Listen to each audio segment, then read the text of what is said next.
The summer heat shimmered off the tarmac at Nellis Air Force Base as Captain Sarah Chen walked toward her F-16 Fighting Falcon.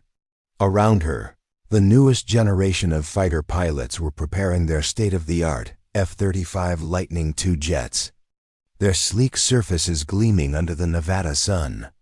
But Sarah's aircraft looked different, older, more weathered, with the distinctive lines of a design that first took flight in the 1970s. As she approached her ancient bird, she could hear the whispers and barely concealed chuckles from her fellow pilots. "Look at Chen, still flying that museum piece," one pilot muttered to another. "When is she going to upgrade to something from this century?" Sarah had heard it all before. In an age where stealth technology and advanced avionics ruled the skies, her F-16C Block 50 seemed like a relic from a bygone era. The younger pilots, fresh from flight school and trained on the latest multi-role fighters, couldn't understand why anyone would choose to fly what they considered obsolete technology. They saw her aircraft as a stepping stone, something you flew before moving on to real fighters like the F-22 Raptor or F-35 Lightning II. But Sarah knew something they didn't. She understood that beneath the seemingly outdated exterior of her F-16 lay decades of proven combat experience, countless upgrades, and a reliability that had been tested in conflicts around the world.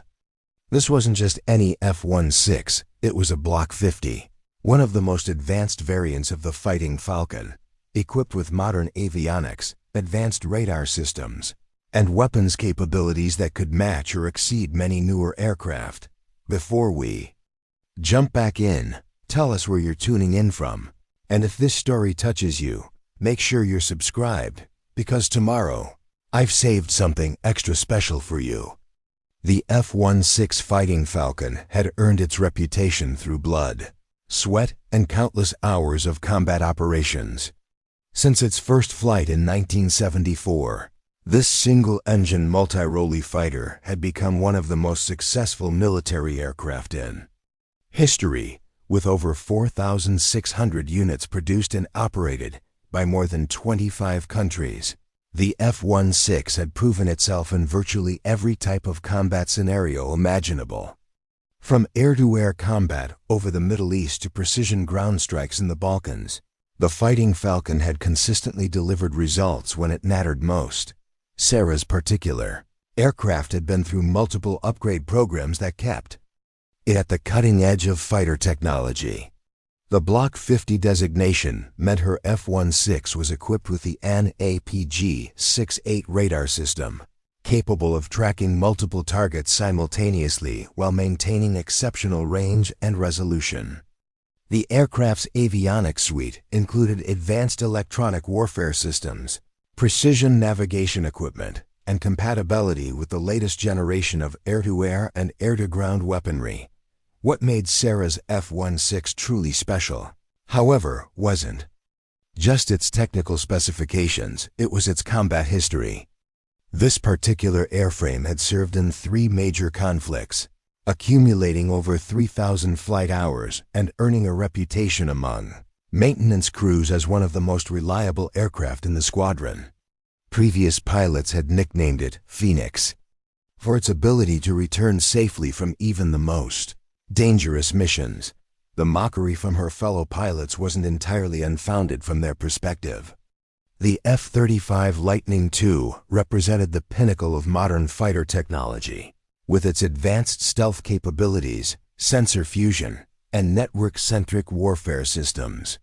These 5th-generation fighters could theoretically detect, track, and engage targets long before older aircraft like the F-16 could even see them coming. On paper, there was no contest between the cutting-edge technology of the Lightning II and the ancient design of the Fighting Falcon. But Sarah understood something that the specifications and technical manuals couldn't convey: the intangible qualities that made a fighter aircraft truly effective in combat. She knew that stealth technology, while impressive, wasn't a magic shield that guaranteed victory. She understood that advanced sensors and computers were only as good as the pilot who operated them. Most importantly, she recognized that in the chaos and unpredictability of real combat, reliability and proven performance often mattered more than the latest technological innovations. As she completed her pre-flight inspection, running her hands along the familiar surfaces of her aircraft, Sarah reflected on the countless hours she had spent learning every system, every quirk, and every capability of her F-16.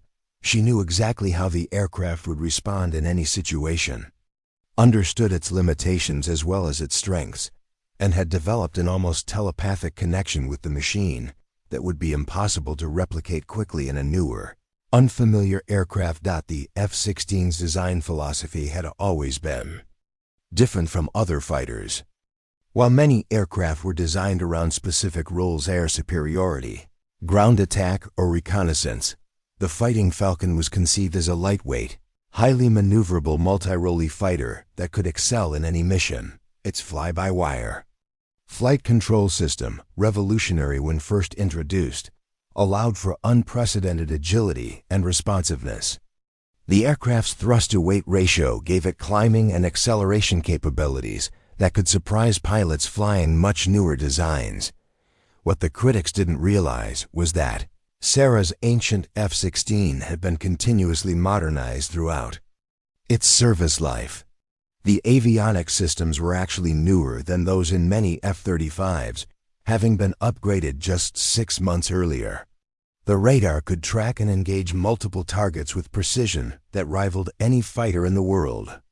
The weapon systems were compatible with the latest generation of missiles and smart munitions, giving the aircraft strike capabilities that would have been unimaginable when the F-16 first entered service. As Sarah finished her inspection and prepared to head back to the squadron building, she had no idea that within hours, her museum piece would be called upon to attempt what many would consider an impossible mission, one that would forever change how people viewed both her aircraft and the pilot who flew it. The morning routine at Nellis was shattered when Colonel Martinez burst through the ready room doors with an urgency that immediately silenced every conversation. Sarah looked up from her flight planning materials, instantly recognizing the expression of a commander who was about to deliver news that would change everything. The casual atmosphere of pilot banter and coffee-fueled mission prep evaporated as every aviator in the room focused on their commanding officer. "Ladies and gentlemen," Colonel Martinez began, his voice carrying across the silent room, "we've just received a priority tasking from Pacific Command. What I'm about to tell you is classified, and the details of this mission will determine which of you will be selected for immediate deployment." Sarah felt her pulse quicken as she recognized the signs of a real-world mission briefing, not another training exercise. These were the moments that separated career military aviators from weekend warriors, when training became reality and lives hung in the balance. Around the room, she could see her fellow pilots straightening in their chairs, the morning's casual jokes about her ancient F-16 suddenly forgotten. 6 hours ago, a commercial airliner carrying 312 passengers and crew experienced a catastrophic failure over the Pacific Ocean, the colonel continued, his words hitting the room like a physical blow. Flight 447, a Boeing 777 en route from Tokyo to Los Angeles, suffered what appears to be a complete electrical system failure approximately 800 miles northwest of Hawaii. The aircraft has been flying on backup power for the past 4 hours, but that's rapidly depleting. Sarah's mind immediately began calculating distances, fuel requirements, and intercept courses. The Pacific Ocean was vast and unforgiving, and finding a single aircraft in that enormous expanse of water would be like locating a needle in a haystack, assuming the plane was still airborne. The silence in the room was so complete that she could hear the hum of the air conditioning system and the distant sound of aircraft engines on the flight line. "The situation is complicated by several factors," Colonel Martinez explained, pulling up a detailed map on the briefing room's main display. The satellite imagery showed a massive swirling storm system that looked more like a hurricane than a typical weather front. First, a massive storm system has moved into the search area, with winds exceeding 80 knots and visibility near zero. Second, the aircraft's transponder failed along with its primary electrical systems, so we're tracking it only through intermittent radar contacts from a Navy destroyer that happens to be in the area. The colonel paused, letting the gravity of the situation sink in. Sarah could see the younger pilots' faces growing pale as they began to understand the magnitude of what they were facing. Third, and most critically, the crew reported that their backup navigation systems are failing, and they've lost contact with both ground control and satellite navigation. They're flying blind in one of the worst storms to hit the Pacific in decades. Sarah understood the implications immediately. Without navigation systems, the airliner's crew would be unable to find their way to any airport. In the storm, they wouldn't be able to see landmarks or use celestial navigation. They were essentially lost at sea, flying an aircraft that was rapidly running out of power and fuel. The thought of 312 people trapped in that situation made her stomach tighten.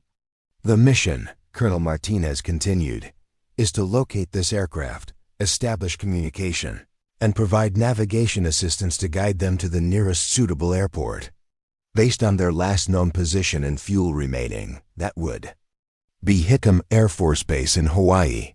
One of the F-35 pilots, Lieutenant Thompson, raised his hand with the confidence of youth and advanced technology. "Sir, what about search and rescue assets? Shouldn't the Coast Guard or Navy handle this?" "They're trying," the colonel replied grimly. "But the storm has grounded most aircraft and ships in the area. The only vessels that can operate in these conditions are military, and even then, it's extremely dangerous. We need an aircraft that can fly in severe weather, has the range to reach the search area, and possesses the communications equipment necessary to establish contact with the airliner." Sarah studied the mission parameters displayed on the screen, her years of experience automatically analyzing the challenges they would face.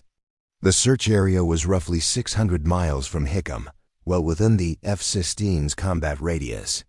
But the weather conditions would be unlike anything most pilots had experienced. Flying in a severe Pacific storm required not just courage, but intimate knowledge of your aircraft and absolute confidence in its capabilities, exactly the kind of mission that separated proven systems from theoretical performance. The selection criteria for this mission are straightforward, Colonel Martinez announced, his eyes beginning to sweep across the room. "We need our most experienced pilot, flying our most reliable aircraft, with proven performance in adverse weather conditions." His gaze lingered on each pilot's face, evaluating their readiness for what could be a suicide mission. "We can't afford equipment failures or pilot inexperience on this mission. Too many lives are at stake." Sarah felt a mixture of anticipation and apprehension building in her chest. She knew her F-16 better than any pilot knew their aircraft, and she had more flight hours in severe weather than most of her colleagues combined. But she also understood that volunteering for this mission meant flying into conditions that had already defeated other rescue attempts. The irony wasn't lost on her. The same aircraft that had been mocked as obsolete that very morning might be the only machine capable of saving 312 lives. Colonel Martinez continued his briefing, the weight of 312 lives pressing down on every word he spoke. The storm system covers approximately 200 square miles, with multiple cells producing wind shear, turbulence, and precipitation that will severely limit visibility. Lightning activity is extreme, and icing conditions exist at all altitudes above 10,000 feet. He clicked to the next slide, showing weather radar images that looked more like abstract art than meteorological data. The swirling patterns of red and purple indicated conditions that were beyond the operating limits of most aircraft. Any aircraft entering this system will be subjected to forces that will test both machine and pilot to their absolute limits. The margin for error is essentially zero. Sarah glanced around the room at her fellow pilots, noting how their expressions had changed from the confident swagger of the morning to something approaching genuine concern. The F-35 pilots were studying the weather data with growing unease. Their advanced stealth fighters were marvels of technology, but they had been designed primarily for clear weather operations against sophisticated enemy systems. The complex electronics and advanced systems that made them so capable in ideal conditions could become critical liabilities in the harsh, electromagnetic environment of a Pacific storm. Her F-16, by contrast, had been designed from the beginning to operate in adverse conditions that would defeat more sophisticated aircraft. Its simple, robust construction and proven systems had been tested in everything from desert sandstorms to Arctic blizzards. The aircraft's relatively small size and exceptional maneuverability would actually be advantages in the turbulent conditions they would encounter if anyone was brave enough or foolish enough to attempt such a mission. Questions? Colonel Martinez asked, his eyes scanning the room for any sign of doubt or hesitation. Lieutenant Thompson, one of the younger F-35 pilots, raised his hand with slightly less confidence than before. Sir, shouldn't we send our most advanced aircraft on a mission this critical?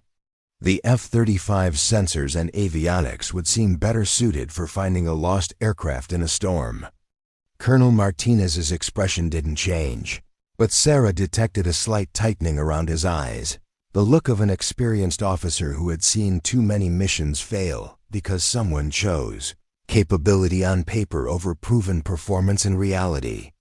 She had seen that look before, usually right before a commander delivered a lesson that would stay with pilots for the rest of their careers. Lieutenant Thompson, the colonel said carefully, that's exactly the kind of thinking that gets people killed in situations like this. You're looking at specifications and assuming they translate directly to mission effectiveness. Let me explain why that's dangerously wrong. The room grew quieter, if that was possible. Every pilot present understood they were about to receive a lesson that went far beyond technical manuals and training scenarios.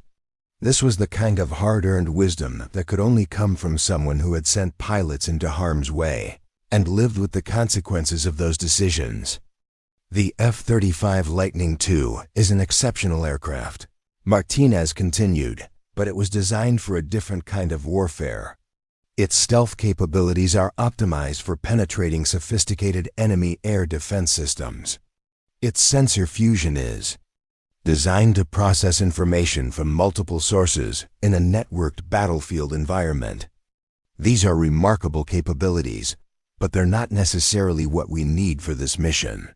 He clicked to a new slide showing comparative performance data that most of the pilots had never seen before.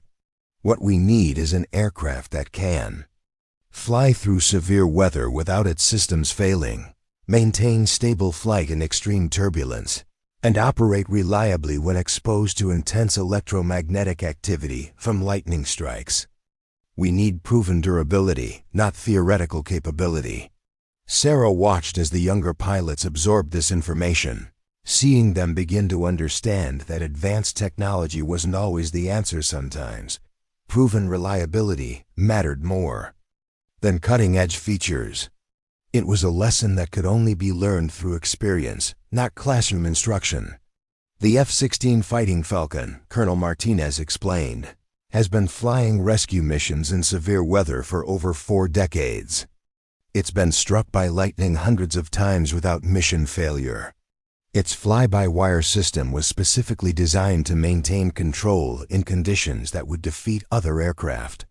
Most importantly, it has a track record of bringing pilots home when everything goes wrong. He paused, letting that sink in before continuing. The F-35, for all its advanced capabilities, is still a relatively new platform.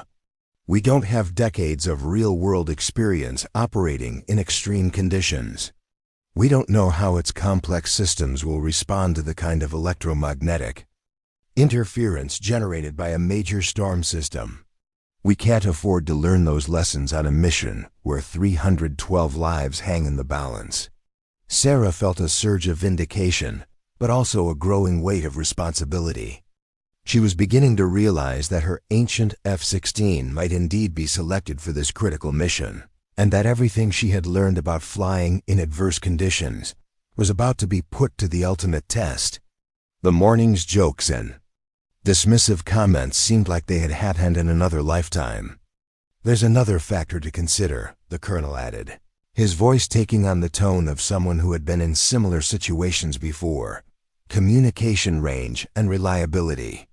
The F-16's communication systems are simpler and more robust than those in newer fighters. In the electromagnetic chaos of a severe storm, simple and robust often works better than complex and sophisticated. Lieutenant Thompson still looked skeptical, though his confidence had clearly been shaken. "But sir, the F-35's ESA radar should be able to track the airliner even in severe weather. Wouldn't that be a significant advantage?" "Potentially," Martinez acknowledged. "But radar is only useful if you can get close enough to use it effectively, and if your aircraft survives long enough to complete the mission. The primary challenge isn't finding the aircraft once you're in the search area. It's getting to the search area intact and maintaining the capability to communicate with both the lost airliner and ground control throughout the rescue operation." Sarah understood the colonel's point perfectly. Having flown in storms where the most advanced electronic systems became unreliable or failed entirely, while basic radio communication and fundamental navigation equipment continued to function. In extreme conditions, simplicity often trumped sophistication, a lesson that could mean the difference between life and death for everyone involved. "Let me paint you a picture of what this mission will actually involve," Colonel Martinez said, his voice taking on the gravity of someone who had sent pilots into impossible situations before. "You'll be flying through turbulence severe enough to throw you around the cockpit, despite your restraints. You'll experience wind shear that can change your altitude by thousands of feet in seconds. Lightning will be striking continuously around your aircraft, potentially interfering with electronic systems and creating electromagnetic pulses that can disable sophisticated avionics." He clicked to a video clip showing an F-16 flying through severe weather during a training exercise. Even in the grainy footage, the violence of the conditions was obvious, the aircraft bucking and rolling as it fought through towering thunderheads that stretched up into the stratosphere. "Your instruments will be unreliable due to electromagnetic interference. Your navigation systems may fail entirely. You'll be flying primarily on backup systems and pilot skill, navigating by dead reckoning, while trying to locate a single aircraft in an area the size of Connecticut." The room was absolutely silent now. Even the most confident pilots were beginning to understand the magnitude of what they were facing. This wasn't a routine training mission or even a standard combat operation. This was a rescue attempt that would push both pilot and aircraft beyond their design limits. "Once you find the airliner, assuming you do, you'll need to establish radio contact through static and interference that will make normal communication nearly impossible. You'll need to assess their condition, determine their exact position, and guide them to safety while both aircraft are being hammered by some of the worst weather conditions on Earth." Sarah felt her heart rate increasing, but not from fear, from the familiar rush of adrenaline that came with accepting a challenge that would test every skill she had developed over her flying career. This was exactly the kind of mission that the F-16 had been designed for, and that she had been training for throughout her entire time as a fighter pilot. "The pilot selected for this mission," Colonel Martinez concluded, "will need to possess not just technical proficiency, but the kind of deep, intuitive understanding of their aircraft that only comes from years of experience flying in conditions where theoretical knowledge isn't enough." They'll need to be able to make split-second decisions based on feel and instinct when their instruments can't be trusted. His eyes swept across the room one final time before settling on Sarah, and she felt the weight of that gaze like a physical force. Captain Chen, you're our choice for this mission. Your experience flying the F-16 in adverse weather conditions, combined with your aircraft's proven reliability record, makes you our best option for bringing those 312 people home safely. The silence in the briefing room was deafening. Sarah felt every eye in the room turn toward her as Colonel Martinez's words sank in.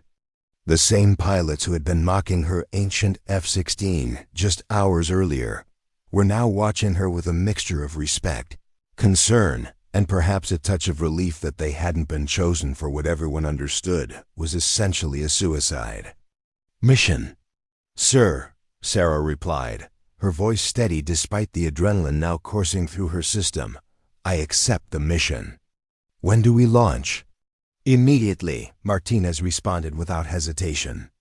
Every minute we delay reduces the chances of finding that airliner before it runs out of fuel.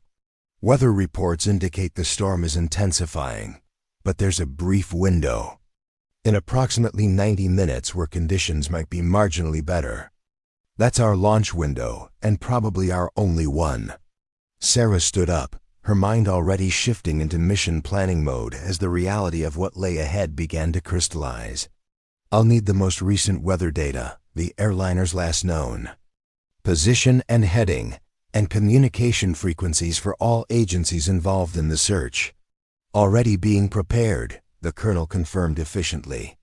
Your aircraft is being fueled and armed with emergency flares for signaling.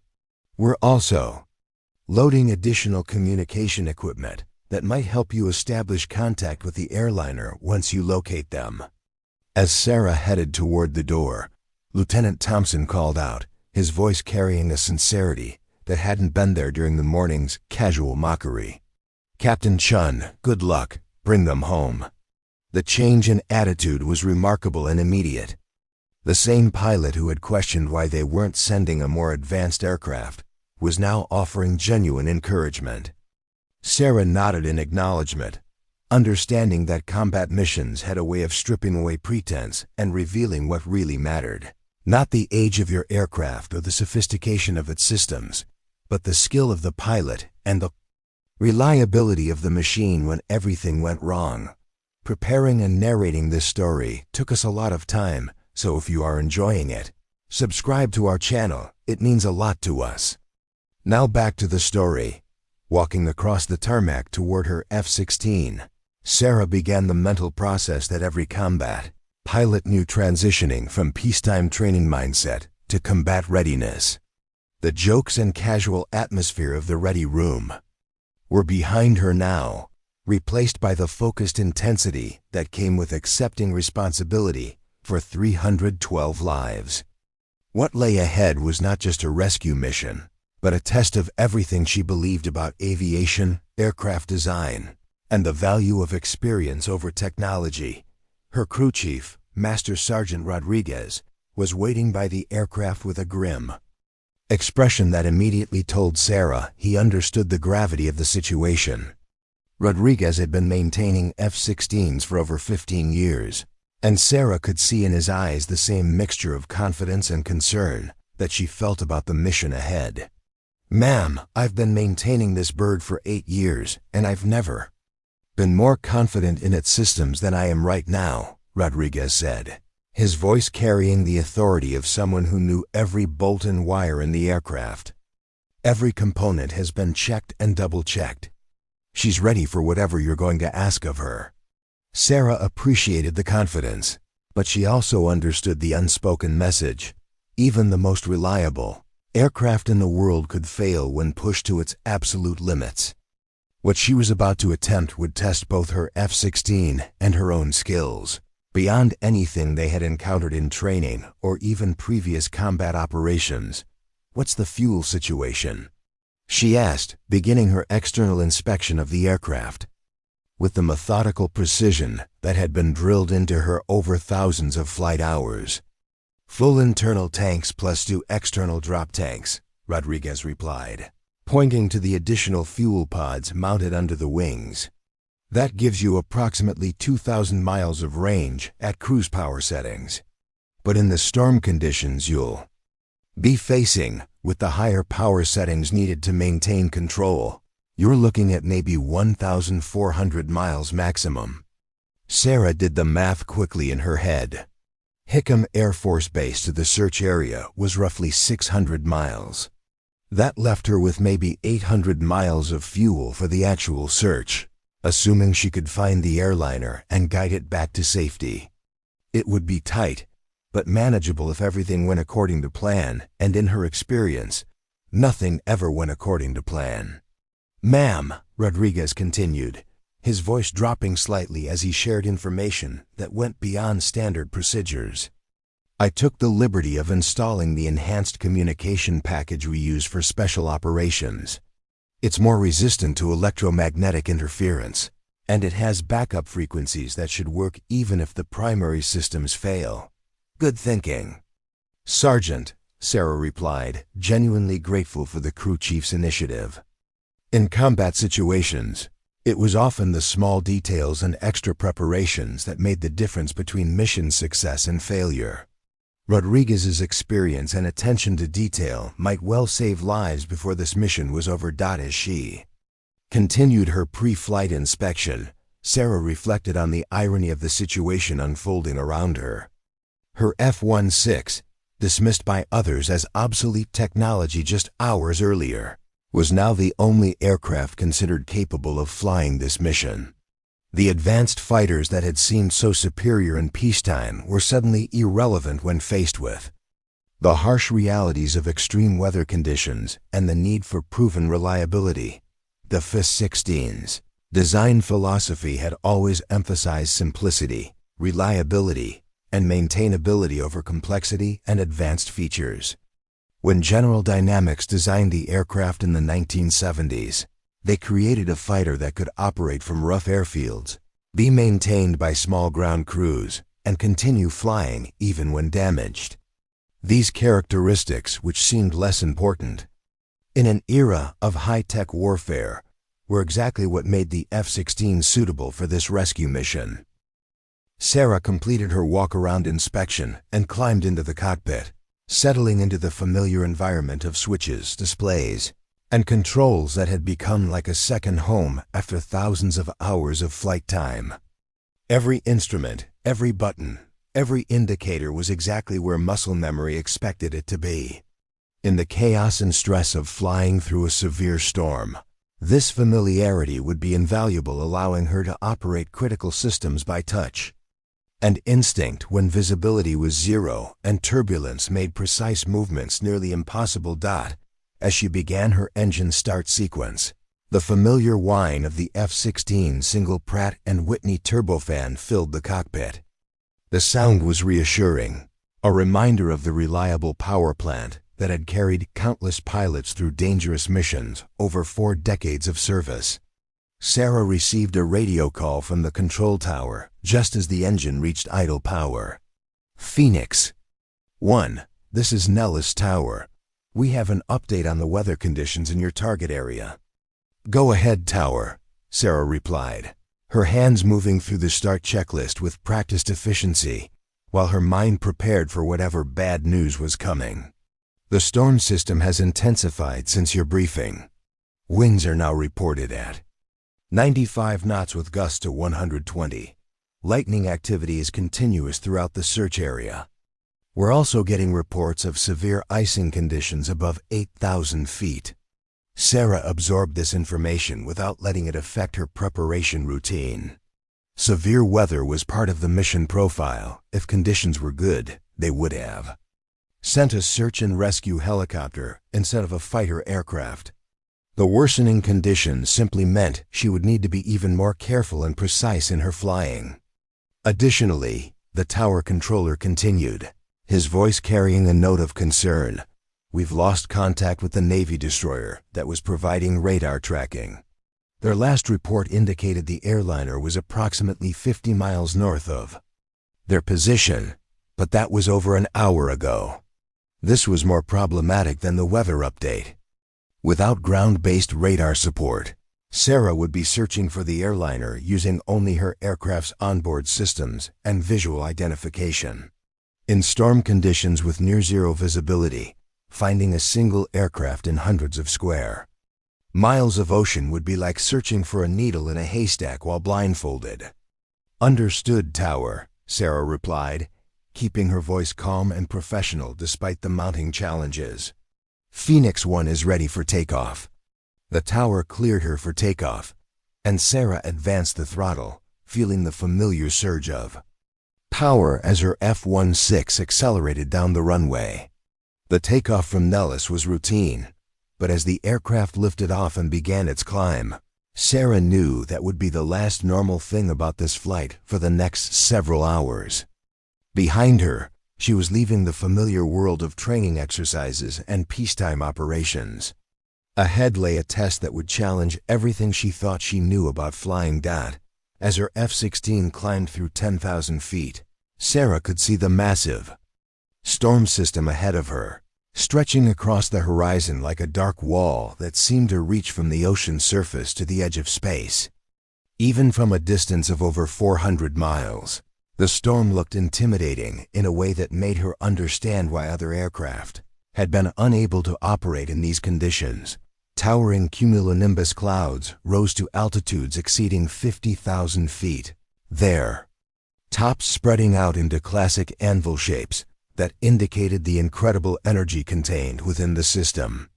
Lightning flickered continuously throughout the mass, creating an almost stroboscopic effect against the dark sky that was visible even in daylight. This wasn't just bad weather. This was nature at its most violent and unforgiving. "Phoenix 1. This is Hickam Approach Control," came a voice over her radio as she leveled off at her cruise altitude. "We have you on radar. Current weather at the search area shows winds 110 knots. Visibility 0 in heavy precipitation, with continuous lightning activity. Are you sure you want to proceed with this mission?" Sarah understood the controller's concern completely. What she was about to attempt violated every principle of safe flying that had been drilled into her during pilot training. Flying into severe thunderstorms was something pilots were taught to avoid at all costs, not something they deliberately sought out. But 312 people were depending on someone being willing to violate those rules. "Hickam Approach, Phoenix 1 is proceeding as briefed," she replied firmly. "I'll need continuous radar monitoring and communication support throughout the search." "Copy that, Phoenix 1. We'll maintain contact as long as possible, but be advised that, once you enter the storm system, radar coverage will be intermittent at best." As Sarah flew toward the storm, she began reviewing the search plan in her mind, refining the strategy she had developed during the brief time between mission assignment and takeoff. The airliner's last known position put it somewhere in a roughly circular area about 100 miles in diameter. In clear weather, searching that area would be challenging but manageable for an experienced pilot with good radar equipment. In the current conditions, with visibility near zero and severe turbulence, it would require a systematic approach that balanced thoroughness with fuel conservation. The F-16's ANAPG-68 radar system would be her primary search tool, but Sarah knew its effectiveness would be severely limited by the weather conditions ahead. Rain and storm activity created false returns and obscured real targets, making it difficult to distinguish between weather phenomena and aircraft. She would need to rely on a combination of radar contacts, radio transmissions, and potentially visual identification to locate the missing airliner, assuming any of those methods would work in the electromagnetic chaos of the storm. At 200 miles from the storm's edge, Sarah began feeling the first effects of the weather system. Light turbulence buffeted her aircraft as it encountered the outer bands of the storm, and she could see her instruments beginning to fluctuate slightly as they detected the electromagnetic disturbances ahead. She tightened her restraints and began the mental preparation for what lay ahead. knowing that the gentle turbulence she was experiencing now would seem like calm air compared to what waited in the storm's core.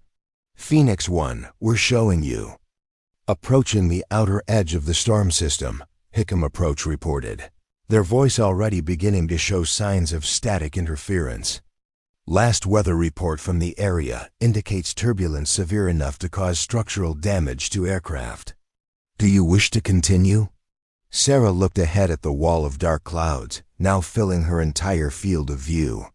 Lightning was flashing, so frequently that it created an almost continuous illumination within the storm, and she could see the outer edges of the system churning and rotating with a violence that made it clear this was no ordinary weather front. This was the kind of storm that ships and aircraft were designed to avoid, not penetrate. "Hickam, Phoenix 1 is continuing with the mission," she replied without hesitation. "There are 312 people counting on us to find them." As her F-16 penetrated the outer edge of the storm, Sarah immediately understood why other aircraft had been unable to operate in these conditions. The turbulence hit her like a physical blow, throwing her aircraft around with such violence that she had to fight just to maintain basic control. The flight controls bucked in her hands as the aircraft encountered wind shears that changed direction and intensity by the second, creating forces that seemed determined to tear her F-16 apart. Lightning strikes began almost immediately, and Sarah braced herself as the first one lit up her cockpit with a brilliant blue-white flash, followed by a thunderclap so loud it was audible even over the roar of her engine. Her instruments flickered momentarily as the electromagnetic pulse from the lightning interfered with her aircraft systems, but the F-16's proven design allowed everything to return to normal operation within seconds. This was just the beginning, and Sarah knew that the real test of both her aircraft and her skills was still ahead as she pushed deeper into the heart of the storm. "Phoenix 1, we're losing you on radar," came a transmission from Hickam Approach, the voice barely audible through the static caused by the electrical activity surrounding her aircraft. "Your last known position was ... static. Report your status when able." Sarah tried to respond, but her radio was producing mostly static with only occasional moments of clarity. She was now essentially on her own, flying through conditions that were testing her aircraft and her skills to their absolute limits. The isolation was complete cut-off from ground support, flying blind through a storm that seemed determined to destroy anything that dared to challenge it. The precipitation was so heavy that it sounded like machine gun fire against her canopy, a constant drumming that made it difficult to hear her own thoughts. Ice began forming on her windscreen despite the aircraft's anti-icing systems, reducing her already minimal visibility to nearly zero. She was flying primarily on instruments now, but even those were unreliable due to the electrical interference from the continuous lightning strikes that lit up the cockpit every few seconds. Inside the storm, the F-16's design advantages became immediately apparent in ways that would have been impossible to predict from any technical manual. The aircraft's small size and exceptional maneuverability allowed it to respond quickly to the constantly changing wind conditions, dancing through the turbulent air in ways that a larger, less agile aircraft never could. Its robust construction absorbed the punishment of the severe turbulence without structural damage, while its simple and reliable systems continued to function even when subjected to repeated lightning strikes and electromagnetic interference. Sarah began her search pattern, flying a series of parallel tracks through the most likely area where the airliner might be located based on its last known position and the prevailing winds. Each track was approximately 20 miles long, spaced to ensure complete coverage of the search area while maximizing the effectiveness of her radar system in the chaotic electronic environment of the storm. The first several tracks yielded nothing but weather returns and false contacts that appeared and disappeared on her radar screen like ghosts. The display was filled with the swirling patterns of precipitation and electrical activity, making it nearly impossible to distinguish potential aircraft targets from the surrounding meteorological chaos. Every few minutes, something would appear on her screen that looked promising, only to fade away as she got closer and realized it was just another weather phenomenon. On the fourth track, approximately 45 minutes into her search, Sarah detected something different on her radar display. That made her heart skip a beat. Among the swirling patterns of weather returns, there was a contact that appeared to be moving in a straight line at a constant altitude behavior that suggested an aircraft rather than a weather phenomenon. The contact was faint and intermittent, but it maintained a consistent bearing and speed that was completely different from the chaotic movement of the storm around it. "Possible contact," she announced over the radio, hoping that someone, somewhere, could hear her transmission through the static and interference that filled the airwaves. Sarah banked her F-16 toward the radar contact, fighting against turbulence, so severe that it felt like her aircraft was being shaken apart by invisible hands. The contact appeared and disappeared on her screen as the storm's electrical activity interfered with her radar, but she had gotten enough information to establish a rough bearing and distance. Her hands gripped the controls tightly as she fought to maintain course through the violence of the storm. Flying through the storm was like being inside a washing machine filled with lightning and hurricane-force winds. But the F-16 was holding together in ways that constantly amazed Sarah. Her aircraft was constantly being thrown up, down, and sideways by wind shears that could change her altitude by thousands of feet in seconds. The engine temperature gauges fluctuated wildly as rain and hail were ingested into the air intake, and ice continued to accumulate on her windscreen, despite the heating systems working at maximum capacity. But the Fighting Falcon was proving why it had earned its reputation over 4 decades of service. The aircraft that her colleagues had dismissed as ancient technology was demonstrating its worth in conditions that would have defeated more modern designs. Every system was functioning within acceptable parameters, and the aircraft's exceptional maneuverability allowed her to maintain some degree of control, even in the chaotic environment of the storm's core. As she approached the area where she had detected the radar contact, Sarah began transmitting on the emergency frequency, her voice cutting through the static with desperate urgency. "Unknown aircraft in the vicinity of position. She read off her coordinates. "This is United States Air Force Rescue Aircraft Phoenix 1. If you can hear this transmission, please respond immediately." Static filled her headset, punctuated by the crackling of lightning strikes and electromagnetic interference that made normal communication nearly impossible. She repeated the call several times, adjusting her heading based on the intermittent radar contacts she was receiving, each one giving her hope that she was closing in on the missing airliner. Then, barely audible through the static and interference, she heard something that made her heart race with a mixture of relief and renewed urgency. "Phoenix 1. This is United Airlines Flight 447. We can barely hear you. Our position is..." The transmission was cut off by a particularly intense burst of static, but those few words confirmed what Sarah had dared to hope. She had found them. Sarah immediately responded, keying her microphone and speaking with calm authority despite the chaos around her. "Flight 447, this is Phoenix 1. I have you on radar. Maintain your current heading and altitude. Help is on the way." The reply came back broken and intermittent, filled with the desperation of people who had been fighting for their lives for hours. "Phoenix 1. Losing power. Navigation failed. Can't see anything. Running low on fuel. Sarah realized the situation was even more critical than she had imagined. The airliner wasn't just lost, it was in immediate danger of crashing due to multiple system failures and fuel exhaustion. Every minute counted now, and she was probably their only hope of survival. The weight of 312 lives pressed down on her as she maneuvered closer to the radar contact, fighting through the turbulence that seemed determined to prevent her from reaching the airliner. She maneuvered her F-16 closer to the radar contact.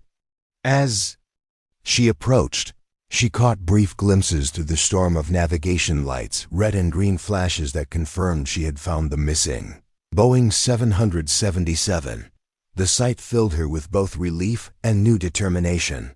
The sight that greeted her, when she finally got close enough for visual contact, was both inspiring and terrifying. The massive airliner was flying through the storm with incredible determination, its pilot somehow maintaining control despite conditions that should have been impossible to survive. But Sarah could see that the aircraft was struggling. Its flight path was erratic, and it appeared to be descending slowly as it fought against the violent winds that threatened to tear it from the sky. "Flight 447, Phoenix 1 has you in sight," she transmitted, her voice carrying confidence she didn't entirely feel. "I'm going to position myself off your left wing and provide navigation assistance to guide you to Hickam Air Force Base. Phoenix 1... Thank God. We can see your lights. Our instruments are failing... Please help us." The response carried the relief of people who had thought they were going to die and had suddenly been given hope. Sarah moved her F-16 into a position where the airliner's crew could see her aircraft's navigation lights clearly. In the chaos of the storm, those small lights would serve as a beacon of hope for the 312 people aboard the struggling Boeing 777, a connection to the outside world that proved they weren't alone in their fight for survival. But now came the most challenging part of the mission, and Sarah knew it. She had to guide the airliner out of the storm and to safety while both aircraft were being hammered by conditions that were beyond the design limits of normal aviation. The airliner, with its much larger size and less maneuverable design, was particularly vulnerable to the wind shears and turbulence that were making flight nearly impossible. "Flight 447, I need you to follow my lead," Sarah transmitted, her voice carrying the authority of someone who had made life or death decisions before. "I'm going to guide you on a heading that will take us out of the worst part of the storm. Maintain visual contact with my aircraft and match my flight path as closely as possible. Phoenix 1... We'll try. But our controls are very sluggish... Systems failing." The response revealed just how desperate their situation had become. Sarah began a carefully planned route that would take them through the least severe parts of the storm while heading toward Hickam Air Force Base, balancing multiple factors. That could mean the difference between life and death for everyone involved. Sarah had to balance several critical factors as she plotted their escape route, finding the path of least resistance through the weather, maintaining a course that would conserve the airliner's remaining fuel, and keeping both aircraft within the performance envelope that would prevent structural damage. It was like solving a three-dimensional puzzle, while being hammered by forces that wanted to kill them both. The F-16's small size and agility allowed Sarah to test different altitudes and headings, finding areas where the turbulence was slightly less severe or where the wind patterns were more favorable. She would probe ahead like a scout, then signal the airliner to follow, using her aircraft as a pathfinder through the maze of the storm. Each course correction was a calculated risk, balancing the need for progress against the danger of encountering even worse conditions. For the next hour, the two aircraft flew through hell together, bound by nothing more than the determination to survive and Sarah's navigation lights cutting through the darkness. Lightning struck both planes repeatedly, creating brilliant flashes that temporarily blinded the pilots and sent electromagnetic pulses through their systems. The turbulence was so severe that Sarah's restraints cut into her shoulders as she was thrown against them again and again, her body becoming a human shock absorber for forces that seemed impossible to endure. Rain hammered against both aircraft with the intensity of machine gun fire as Sarah continued to lead Flight 447 through the maze of the storm. Ice was now covering significant portions of her F-16 surfaces, adding weight and changing the aircraft's flight characteristics in ways that required constant adjustment of her control inputs. But the Fighting Falcon's robust design and proven ice protection systems were keeping her airborne and maneuverable. Testament to decades of engineering refinement. Behind her, the Boeing 777 was struggling much more visibly. The massive airliner, designed for efficiency and passenger comfort rather than extreme weather operations, was being pushed to its absolute limits. Sarah could see the aircraft's movements becoming increasingly sluggish as ice accumulated on its wings and control surfaces, reducing lift and making it harder for the pilots to maintain control. Phoenix 1, this is Flight 447, came a transmission filled with static and stress that cut through the electromagnetic chaos around them. We're experiencing severe icing. Our airspeed is dropping, and we're having difficulty maintaining altitude. I don't know how much longer we can keep this up. Sarah's mind raced through the options available to them, each one carrying its own risks and potential for disaster. The airliner was in a deteriorating situation. The longer they remained in the storm, the more ice would accumulate, and the more likely it became that the aircraft would lose the ability to stay airborne. But they were still at least 200 miles from Hickam Air Force Base, and the storm extended for most of that distance. Flight 447, I'm going to try to find you a different altitude where the icing might be less severe, Sarah transmitted, her voice carrying both confidence and urgency. Stay with me and we'll climb to 25,000 feet.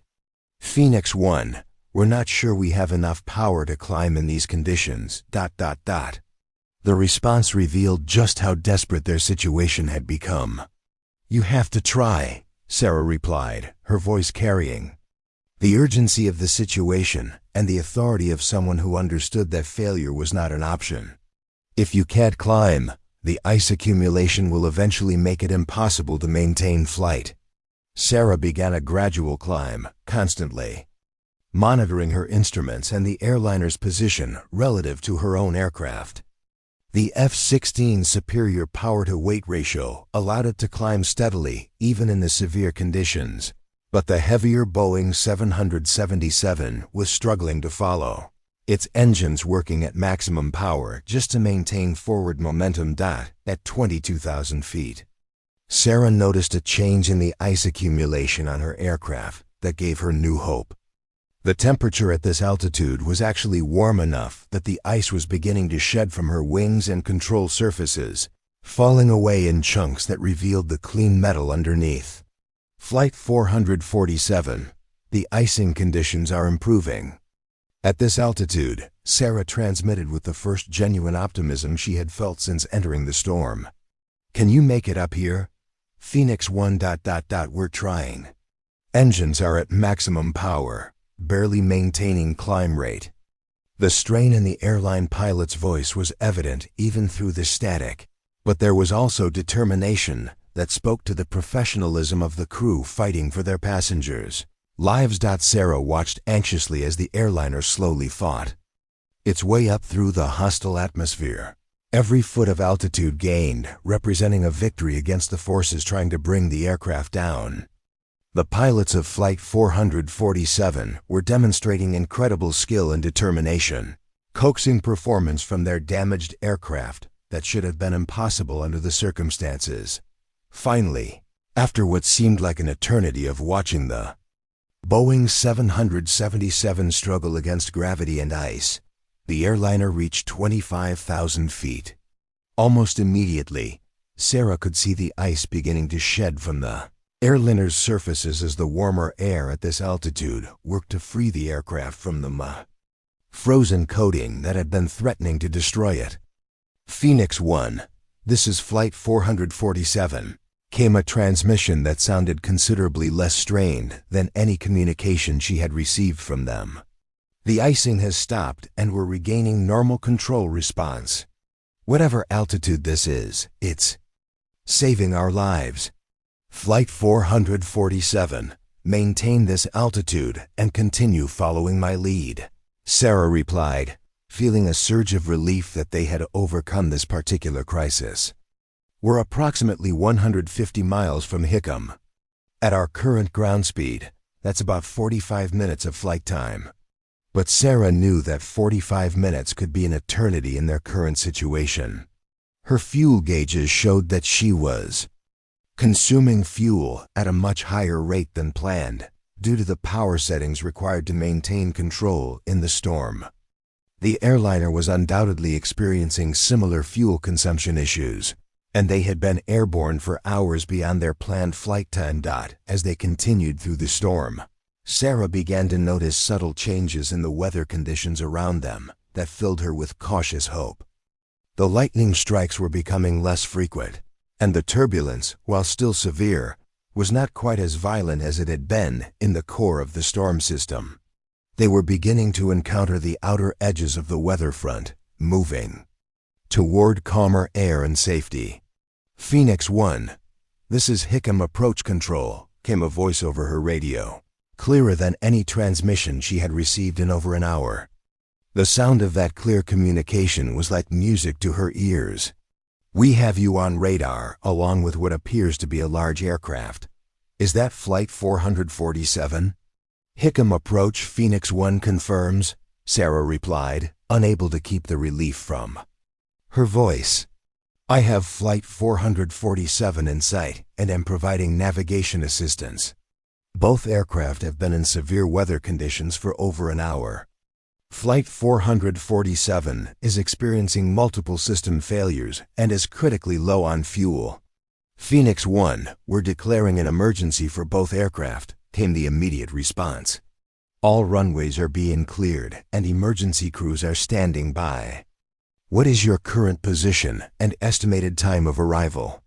Sarah quickly calculated their position based on her navigation systems, which were finally beginning to function reliably as they moved away from the worst electrical activity of the storm.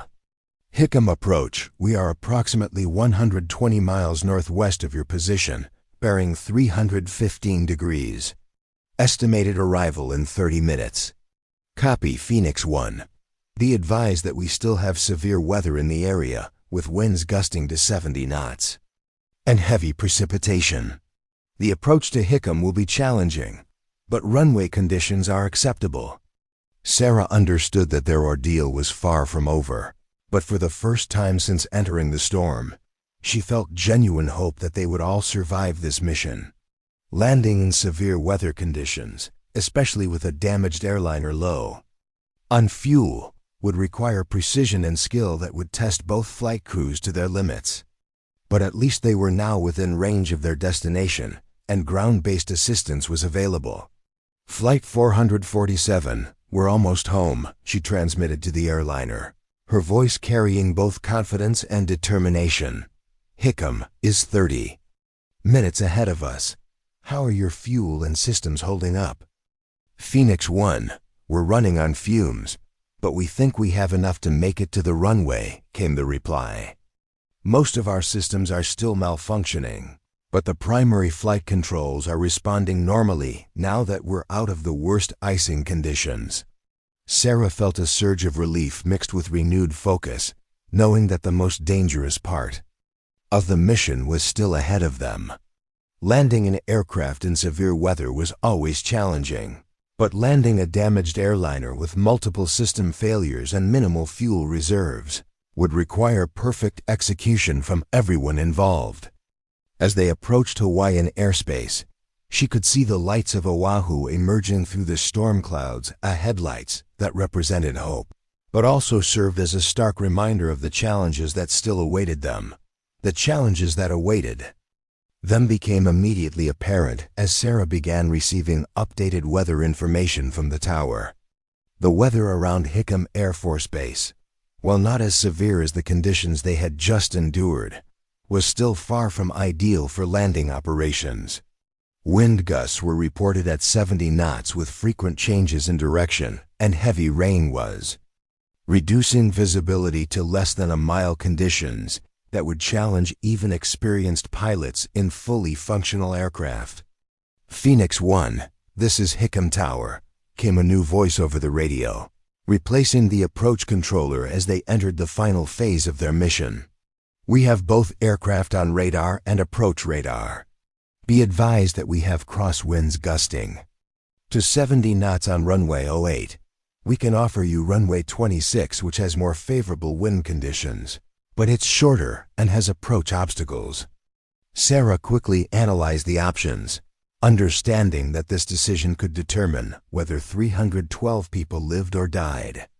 Runway 08 would provide more room for the airliner to land and stop, crucial for an aircraft that might have compromised braking systems and was running dangerously low on fuel. But the severe crosswinds would make the approach extremely difficult for the damaged Boeing 777, potentially resulting in a loss of control during the most critical phase of flight.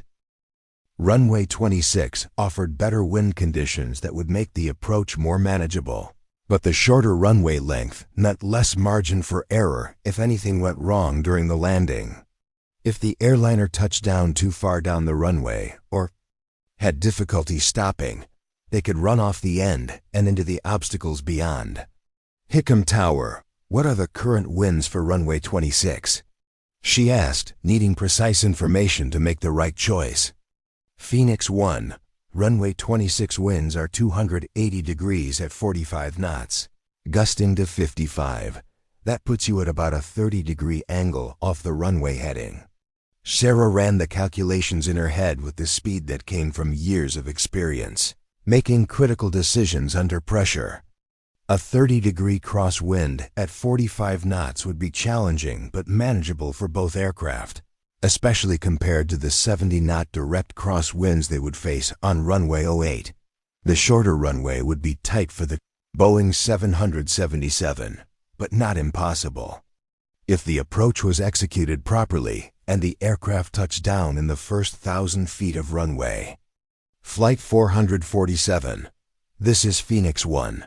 She transmitted to the airliner, knowing that the final decision should involve the crew who would actually have to execute the landing. Hickam is offering us runway 26 with better wind conditions but a shorter landing distance. Can you handle a short field approach with your current fuel and system status? Phoenix 1, we'll take any runway you recommend, came the reply from the airline crew, their voice carrying a trust that was both humbling and terrifying. We trust your judgment completely. You've gotten us this far. Sarah felt the weight of that trust settling on her shoulders like a physical burden. The lives of 312 people were now depending on her decision about which runway to use and how to execute the approach in challenging weather conditions. She had brought them through the impossible storm, but this final decision could determine whether their rescue mission ended in triumph or tragedy.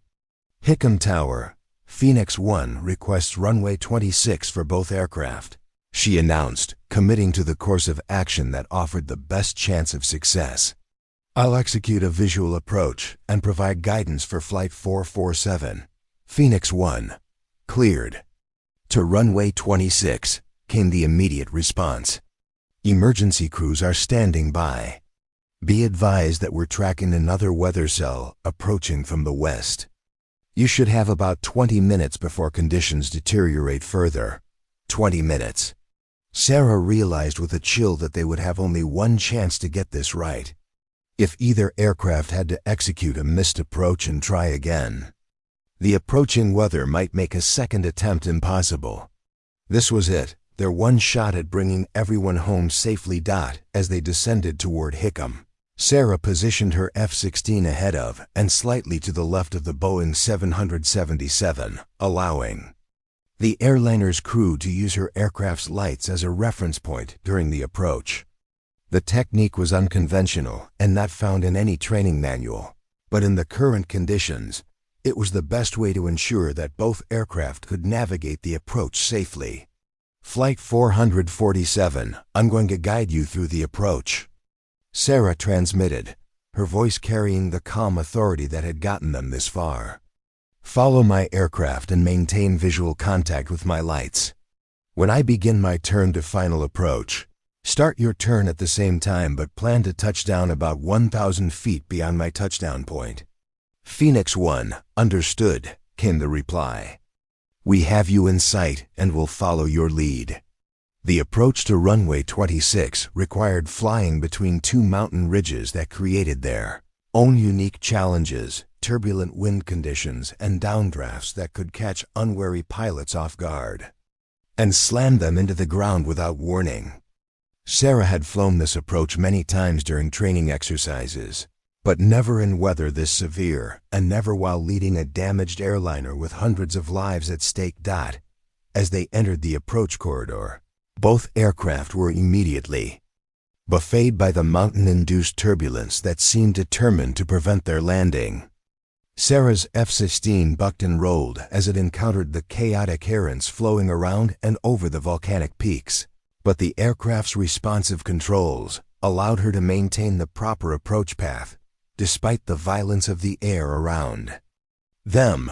Behind her, the Boeing 777 was having a much more difficult time with the approach, and Sarah could see immediately that this was going to be the ultimate test of both crew's skill and determination. The larger aircraft's slower response to control inputs made it harder to compensate for the rapidly changing wind conditions, and Sarah could see the airliner struggling to maintain a stable approach path as it was thrown around by forces that seemed designed to prevent any aircraft from reaching the runway safely. "Flight 447, you're drifting left of the approach course," she warned, watching the airliner's position relative to the runway centerline. "Correct to the right and increase your descent rate slightly." "Phoenix 1, we're fighting severe turbulence back here," came the strained reply from the Boeing 777's cockpit. "The aircraft is barely responding to our control inputs." Sarah realized that the airliner was in serious trouble, pushed beyond the limits of what its damaged systems and exhausted crew could manage. The combination of system failures, low fuel, severe weather, and mountain-induced turbulence was creating a perfect storm of challenges that threatened to overwhelm even the most skilled pilots. Unless something changed quickly, the approach would become unstable and potentially catastrophic.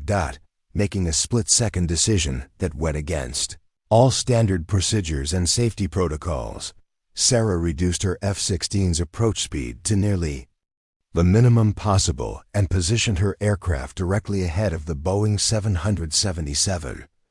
By flying in the airliner's flight path, she could break up some of the turbulent air and provide a more stable environment for the larger aircraft, essentially using her fighter as a flying windbreak. "Flight 447, I'm going to fly directly ahead of you to smooth out the air," she transmitted, knowing that what she was about to attempt was dangerous beyond description. "This is going to be unconventional, but it should help stabilize your approach." "Phoenix 1, we can see you directly ahead," came the immediate response, carrying hope for the first time in minutes. "The ride is already getting smoother. Whatever you're doing, keep doing it." Sarah's technique was working better than she had dared hope. By using her F-16 as a pathfinder, she was able to create a corridor of slightly less turbulent air that the Boeing 777 could follow to the runway. It was incredibly dangerous. If either aircraft experienced a sudden change in airspeed or altitude, a collision would be inevitable and both planes would be destroyed. But it was their best chance of getting everyone on the ground safely. The final mile of the approach seemed to take an eternity, with every second stretching out as Sarah maintained her precarious position ahead of the struggling airliner. Her F-16 cut through the turbulent air like a knife, creating a pocket of relatively stable conditions that allowed the Boeing 777 to maintain control as both aircraft descended toward the rain-slicked runway below. "Phoenix 1, you're at minimums," called Hickam Tower, their voice tense with the knowledge that they were witnessing something unprecedented in aviation history. "Runway is in sight, winds now 290 at 50 gusting to 65. Sarah could see the runway lights emerging through the heavy rain and low clouds like a beacon of salvation. The sight of that illuminated strip of concrete represented the difference between success and disaster for everyone involved in this desperate rescue mission. But she also knew that the next few seconds would be the most critical of the entire flight. Flight 447, runway in sight, she transmitted to the airliner, her voice carrying confidence she didn't entirely feel. I'm going to continue ahead of you until the last possible moment, then break away to the left. You should have a clear approach to touchdown. Phoenix 1, we have the runway, came the reply, filled with relief and determination. Our fuel gauges are showing empty, but the engines are still running. We're committed to this approach. Sarah felt her heart rate spike as the full implications of that transmission hit her. The airliner was now flying on fumes with no possibility of executing a missed approach if something went wrong. This landing had to be perfect, or 312 people would pay the price for any mistakes. There would be no second chances, no opportunities to try again if the approach wasn't executed flawlessly. At 200 feet above the ground, with the runway lights clearly visible below and the sound of rain hammering against both aircraft, Sarah executed a sharp left turn to clear the approach path for the Boeing 777. Her F-16 responded instantly to the control inputs, banking away from the airliner's path and setting up for her own landing on the parallel taxiway that would keep her clear of the emergency vehicles already racing toward the runway. As she turned, Sarah caught a glimpse of the Boeing 777 behind her, and what she saw filled her with both pride and terror. The massive aircraft was descending toward the runway in what looked like a textbook approach, its pilots demonstrating incredible skill as they compensated for the crosswinds and guided their damaged aircraft toward what they all hoped would be safety. Flight 447 is over the threshold, reported Hickam Tower, their voice carrying the tension of everyone watching this dramatic conclusion. Looking good. Looking good. Touchdown. Sarah watched from her own approach as the Boeing 777's main landing gear contacted the runway with a spray of water from the rain-soaked surface, the impact sending up a cloud of mist that was immediately blown away by the fierce winds. The aircraft bounced slightly, a normal reaction to the challenging conditions, then settled onto the runway and began its rollout as the pilots applied maximum braking and reverse thrust to stop the massive airliner before running out of runway. Emergency vehicles were already racing toward the landing area, their lights flashing through the rain as firefighters, paramedics, and rescue crews prepared to assist the aircraft and its passengers. Sarah could see the organized chaos of an emergency response as dozens of vehicles converged on the Boeing 777, ready to handle any situation that might arise. Phoenix 1, you are cleared to land taxiway Alpha, came the call from the tower. But the controller's voice carried a warmth and admiration that went far beyond standard radio protocol. Outstanding job bringing them home, Captain. Sarah lined up her F-16 with the taxiway and executed her own landing, touching down smoothly despite the challenging wind conditions that continued to buffet both aircraft. As her fighter rolled out, she could see the Boeing 777 ahead of her, finally safe on the ground after its harrowing ordeal over the Pacific. The sight of that aircraft, intact and stationary, filled her with a sense of accomplishment unlike anything she had ever experienced. But the mission wasn't complete until she knew that everyone aboard the airliner was safe and unharmed. As Sarah taxied her F-16 toward the parking area, she watched emergency crews surround the Boeing 777, checking for any signs of damage or injury while passengers began the evacuation process through the aircraft's emergency slides. Phoenix 1, this is Flight 447, came a transmission over the emergency frequency that made everything worthwhile. All 312 souls on board are safe and accounted for. We cannot thank you enough for what you did today. You saved our lives. Sarah felt a wave of emotion wash over her as the reality of what had just been accomplished began to sink in. Against all odds, using an aircraft that others had dismissed as obsolete, She had located a lost airliner in one of the most severe storm systems ever recorded and guided it to safety. The mission that had begun with mockery and doubt had ended. With the successful rescue of 312 people who would go home to their families because of her ancient F-16 Flight 447, "It was an honor to fly with you today," she replied, her voice carrying the respect she felt for the airline crew, who had shown incredible skill and courage under impossible circumstances. Your crew showed incredible skill and courage under impossible circumstances. As Sarah shut down her F-16's engine and began her post-flight procedures, she reflected on the events of the past few hours and their broader implications. The same aircraft that had been mocked as ancient technology had just completed one of the most successful rescue missions in aviation history. The F-16's proven reliability, robust construction, and exceptional handling characteristics had made the difference between life and death for 312 people. Emergency crews were now helping passengers evacuate from the Boeing 777, and Sarah could see through her canopy that everyone appeared to be uninjured despite their terrifying experience. The airliner itself had survived the storm remarkably well, testament to both the skill of its crew and the robust design of modern commercial aircraft. As Sarah climbed out of her cockpit, she was met by Colonel Martinez and several other officers who had been monitoring the mission from the command center.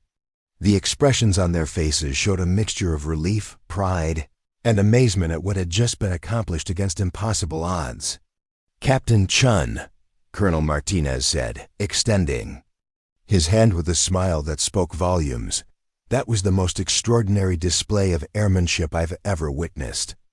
You took an impossible situation and turned it into a textbook rescue operation." Sarah accepted the congratulations, but her thoughts were still focused on the passengers and crew of Flight 447. "Sir, the real heroes are the airline crew who kept that aircraft flying through conditions that should have been impossible to survive. I just provided navigation assistance." "Don't minimize what you accomplished," Martinez replied firmly. "Flying through that storm took courage and skill that very few pilots possess. And doing it in an F-16 that others considered obsolete makes it even more remarkable." As they walked away from the flight line, Sarah could see news crews arriving to cover the story of the dramatic rescue.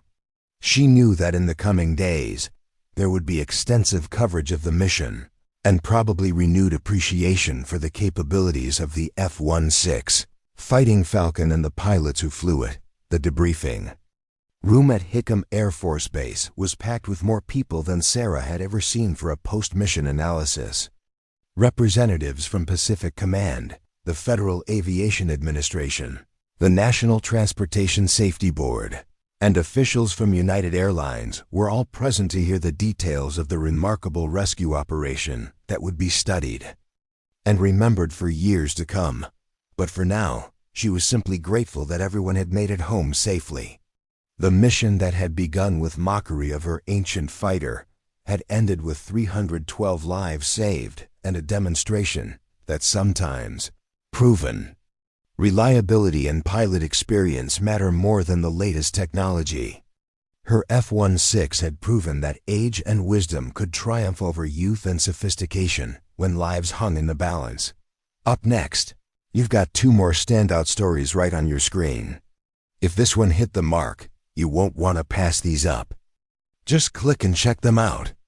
And don't forget to subscribe and turn on the notification bell so you don't miss any upload from us.